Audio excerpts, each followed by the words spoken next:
because your dad, the question you asked your dad, feel free to answer. You say it. Yeah. I said, do you remember the name of the girl that you lost your virginity to? And he goes, no, she was a prostitute. I had to pay for it. I was like, what? I found out on that podcast.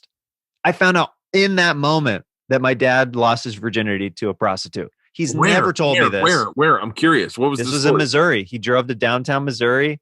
He drove to the hood part and where he knew that there was prostitutes because he said that he kept hearing his buddies at work talk about like having sex, and he was just like this 19-year-old guy that was like hanging his head and like wanted to be a part of the conversation, and he just drove downtown, got a prostitute, and had sex. Shut up.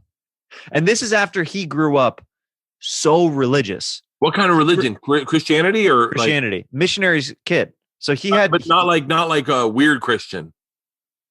I mean, I don't know what your caliber of weird is like in that totem pole. I don't know if it's I don't know if it's some offshoot of a church that I like rattlesnake shakers or something. Oh, it wasn't quite that extreme, but it was called Church of God Holiness, which is very strict, where like the women they're not supposed to like wear makeup. They're not encouraged to wear makeup or jewelry, and the men are supposed to like wear pants. And that's not strict. That's fucking stupid. The fuck, you got a bunch of frumps in your congregation?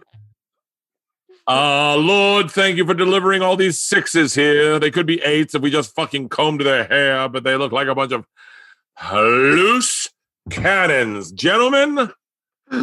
No wonder your dad didn't lose his virginity until he was 19. Yeah. I mean, because everybody had like in the church that I went to, all the women like put their hair up in like. Wait, buns. did you go to this church? I grew up going to that church.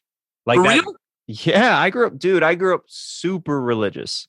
So I grew up going to like church camps and stuff where in the summer, middle of July and August, super hot outside. We had to wear pants to outside church, no AC, and they're just these wooden like cardboard fans that you would fan yourself with, and they had Bible verses and hymnals on the back. That was all it had on the back of them. And you just fan yourself while you'd watch like these 2-hour sermons in the middle of summer. Just like, so your dad remained religious.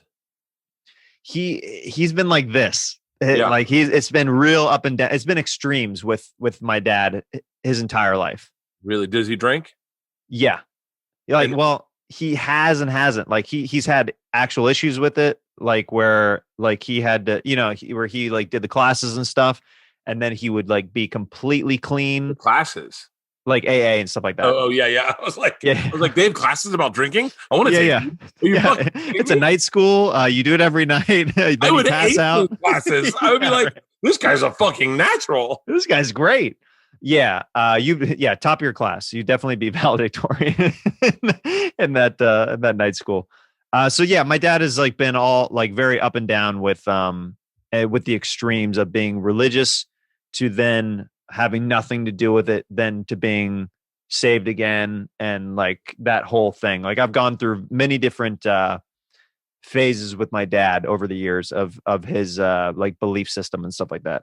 He's always believed in God, but there's just like how strict he is and how much he enforces it in his own life has changed like drastically over the years. It's interesting. I believe in God. I believe in God. I think I'll be the one of those guys that gets to heaven and God goes, and I'm like, oh shit, there is a heaven. And he goes, you fucking idiot. Yeah. He's like, I knew you always wondered, but like, yeah, you've been praying to me this whole goddamn time and you wondered.